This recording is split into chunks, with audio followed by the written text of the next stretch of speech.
Hello guys, welcome to my YouTube channel. Guys, मैं आज आपको पियाजे का संज्ञानात्मक विकास सिद्धांत इसके बारे में बताऊंगी।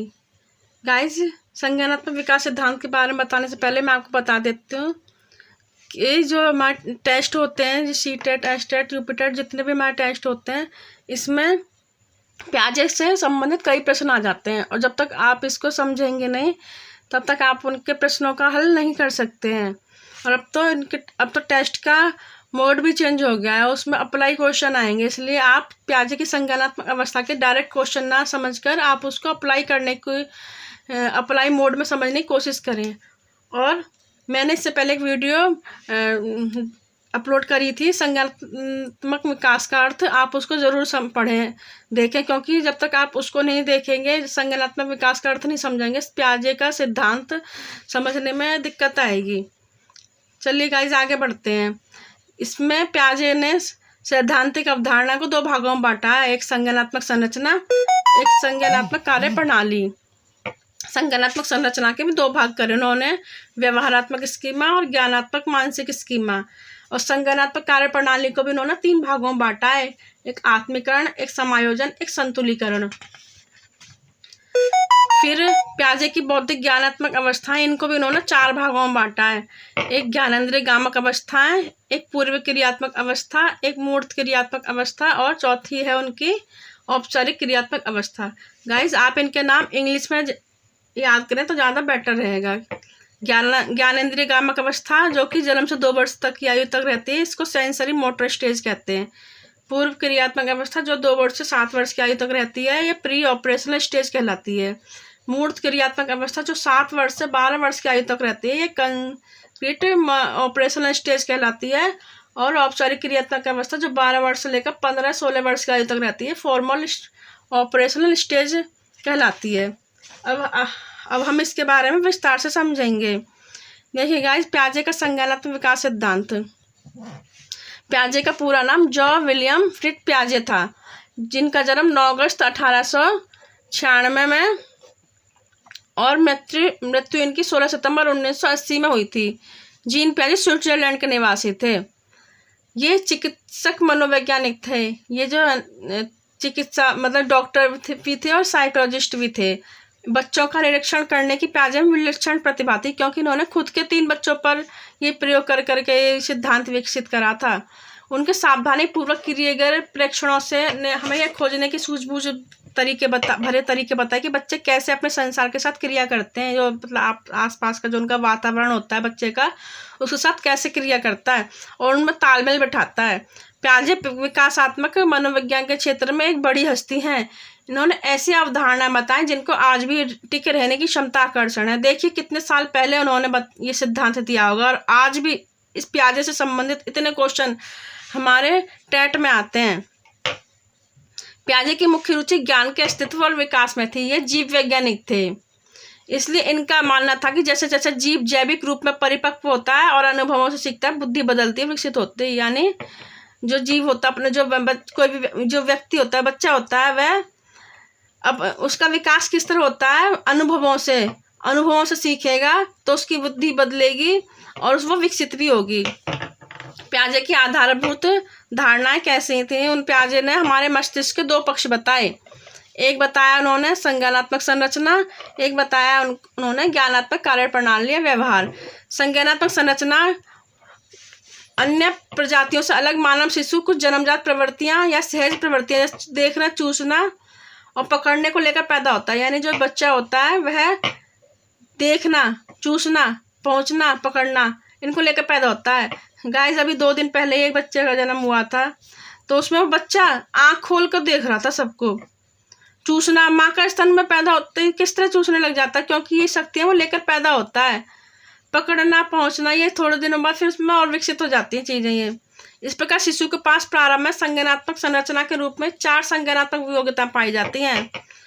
पियाजे ने इन योग्यताओं और क्षमताओं को स्कीमा का नाम दिया। ये जो क्षमताएं योग्यता लेकर पैदा होता है, इन्हीं को ना पियाजे ने स्कीमा का नाम दिया। स्कीमा 2 प्रकार के बताए इन्होंने, एक व्यवहारात्मक स्कीमा, एक ज्ञानात्मक स्कीमा। व्यवहारात्मक स्कीमा में इन्होंने व्यवहार से संबंधित बताया है कि जब मनुष्य कोई शारीरिक क्रिया करता है तो ये व्यवहारात्मक स्कीमा होता है। और ज्ञानात्मक स्कीमा ये मानव के ज्ञानात्मक विकास से संबंधित होता है, जब मनुष्य अपनी समस्या का समाधान शैक्षिक पक्ष से करता है, यानी कि अपने दिमाग से करता है, जो कुछ वो सीख रहा है उसके द्वारा उस समस्या का हल करता है, तो वह ना वह स्कीमा का ज्ञानात्मक पक्ष होता है। स्कीमा को हम इस उदाहरण से समझ सकते हैं। जब बच्चा चूसने संबंधी कोई क्रिया करता है तो बच्चा हाथ में आई प्रत्येक वस्तु को चूसता है। चूसने संबंधी स्कीमा उसे माँ का स्तन, एक चम्मच, एक खिलौना आदि चीज़ों को चूसने में मदद करती है। बालक जैसे जैसे बड़ा होता जाता है वातावरण के अनुभवों से और भी स्कीमा उसमें जुड़ते चले जाते हैं। इस प्रकार हमारे दिमाग या मस्तिष्क की संरचना या जो ज्ञानात्मक संरचना है वह विकास की अवस्था में बालक की जन्मजात और अर्जित स्कीमा का ही कुल योग है, यानी जो जन्मजात स्कीमा लेकर पैदा हुआ वो प्लस और जो उसने अर्जित कर स्कीमा वो इनको मिलने से ही स्कीमा बनते हैं, और ज्ञानात्मक संरचना इनके मिलने से ही बनती है। अर्जित स्कीमा और जो जन्मजात स्कीमा और अर्जित स्कीमा जो होते हैं इनके मिलने से ही ज्ञानात्मक संरचना का विकास होता है, जो हमारे ज्ञान का जो विकास होता है इनके द्वारा ही होता है। फिर है ज्ञानात्मक कार्य प्रणाली। बालक के स्कीमा ही निश्चित करते हैं कि वह अपने भौतिक और सामाजिक वातावरण से कैसे निपटेगा।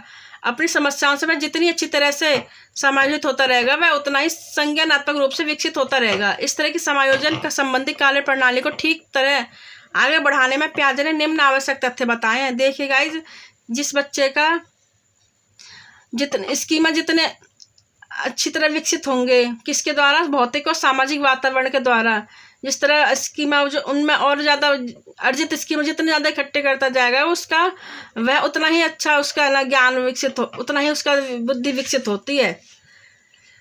अब पियाजे ने निम्न आवश्यक तथ्य बताए हैं इस समायोजन संबंधी कार्य प्रणाली को ठीक से आगे बढ़ाने में।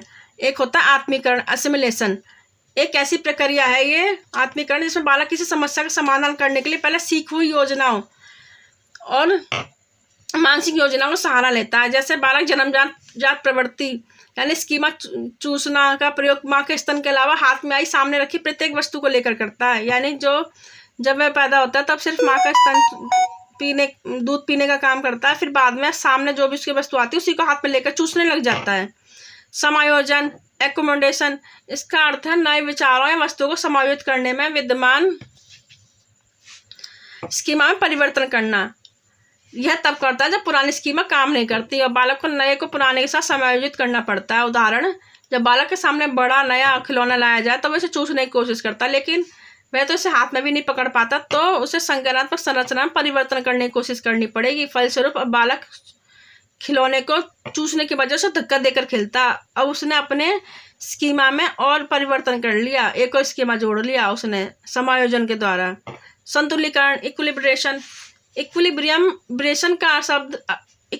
शब्द पर आधारित है जिसका अर्थ है एक रूप मानसिक संतुलन की अवस्था, अर्थात जब वर्तमान में उपलब्ध संज्ञानात्मक संरचना सामने खड़ी चुनौतियों के लिए पर्याप्त सिद्ध नहीं होती, मतलब उपलब्ध जो स्कीमा है अपर्याप्त और अक्षम सिद्ध होते हैं, तब संज्ञानात्मक संरचना का समायोजन की प्रक्रिया अपना का विस्तार करना आवश्यक हो जाता है। यानी कि जो संज्ञानात्मक संरचना है जो हमारे स्कीमा है उनका समायोजन की प्रक्रिया अपनाकर, यानी स्कीमा में समायोजन की प्रक्रिया अपनाकर उनके रूप में परिवर्तन करना पड़ता है और पुराने अनुभवों को तरीकों के स्थान पर सोचने तथा कार्य करने के लिए नए ढंगों को जन्म मिलता है।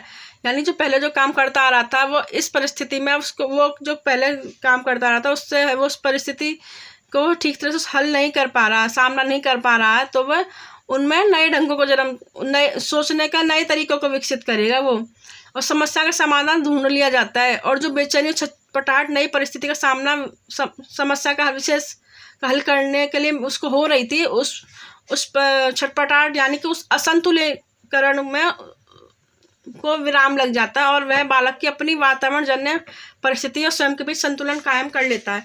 देखिएगा, जिसको मैं एक एग्जाम्पल के द्वारा समझाने की कोशिश करती हूँ। देखिए, एक बच्चे के सामने एक चार टांगों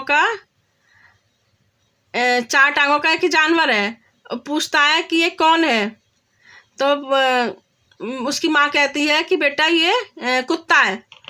तो अब उसको जो भी चार टांगों का जानवर मिलेगा उसको कुत्ता बोलेगा। वह उसको गाय मिली, गाय मिली उसे, तो पूछता है माँ ये कुत्ता है?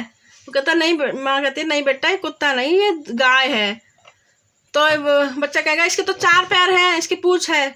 तो कहेगा बेटा लेकिन ये जैसे कुत्ता बोलता है इस तरह नहीं बोलती, कुत्ता कैसे करता है, आवाज़ कैसे निकालता है भाव करके, लेकिन गाय तो हमें दूध देती है, आप इसका दूध भी पीते हो, ये गाय है। अब उसको कुत्ते और गाय के बीच में जो पहचान में समस्या आ रही थी, जो बेचैनी थी, जो असंतुलीकरण था, वह उसको समझकर उसको विराम लग जाता है और वह समझ जाता है कि कुत्ते और गाय में अंतर क्या है। फिर धीरे धीरे करके वह कई गाय में अंतर कर सकता है, जितने रंग की गाय देखेगा उनमें अंतर कर लेगा। फिर भैंस में भी अंतर कर, गाय और भैंस में अंतर करने लग जाता है। इस तरह उसके जो स्कीमा, उसके जो मानसिक संरचना होती है उसमें विकास होता जाता है।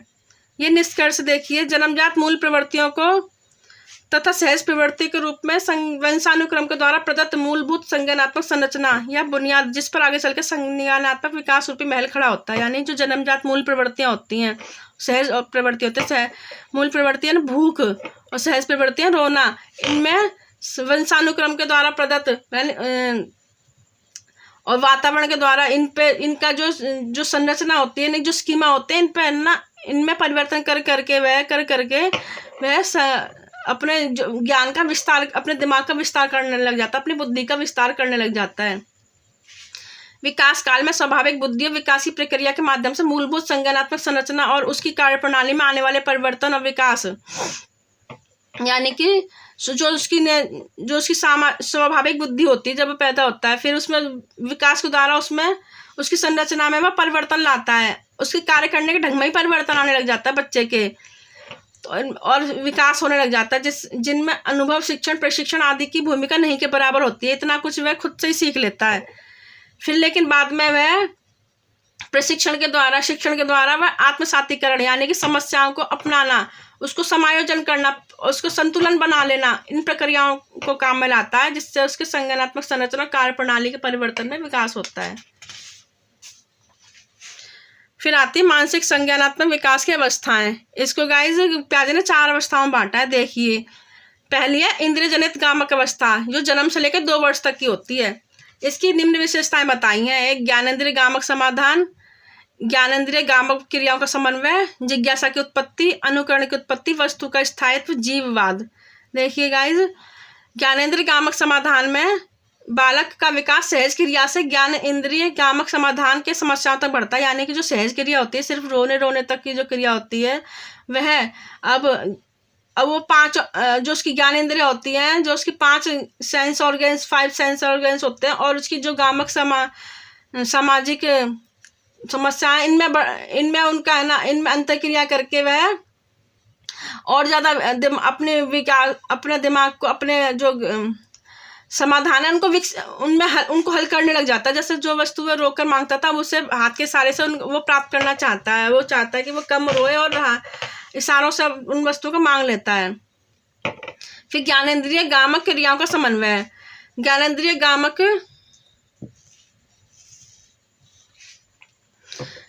क्रिया में बालक संपूर्ण संसार से संबंध स्थापित कर लेता है।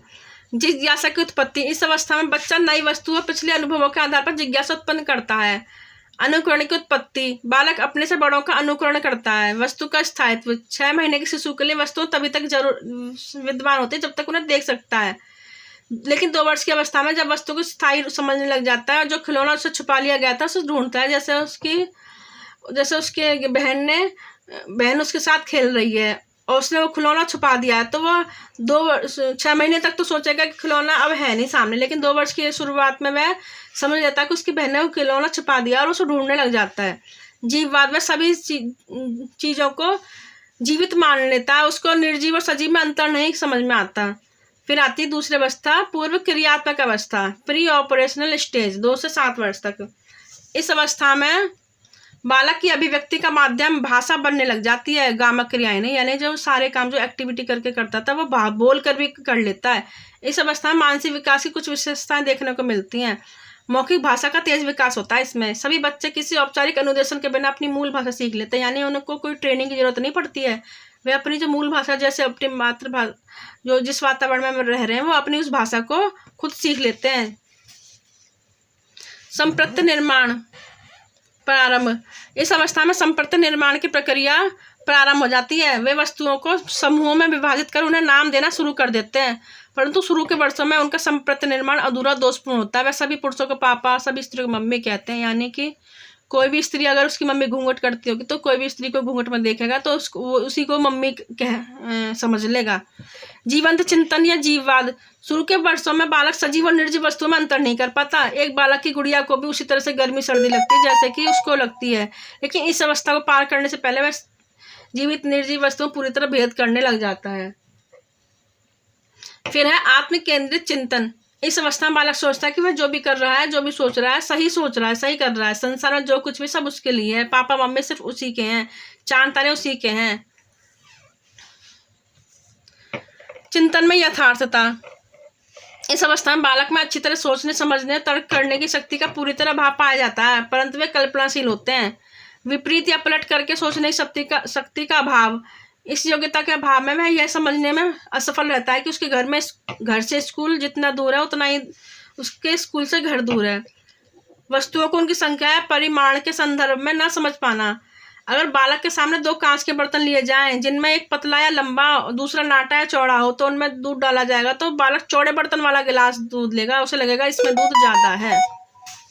फिर आता है मूर्त संक्रियात्मक अवस्था, कंक्रीट ऑपरेशन स्टेज, 7 से 12 वर्ष। इस अवस्था की मुख्य विशेषता है मूर्त वस्तुओं का तार्किक चिंतन। इस अवस्था में बालक का तार्किक चिंतन मूर्त वस्तुओं और क्रियाओं तक सीमित रहता है। आत्म केंद्रितकरण को छोड़ना। जो पिछली अवस्था में वह बालक अपने खुद तक ही सीमित रहता है, वह दूसरे के दृष्टिकोणों को भी सही समझने लग जाता है। संरक्षण की समझ।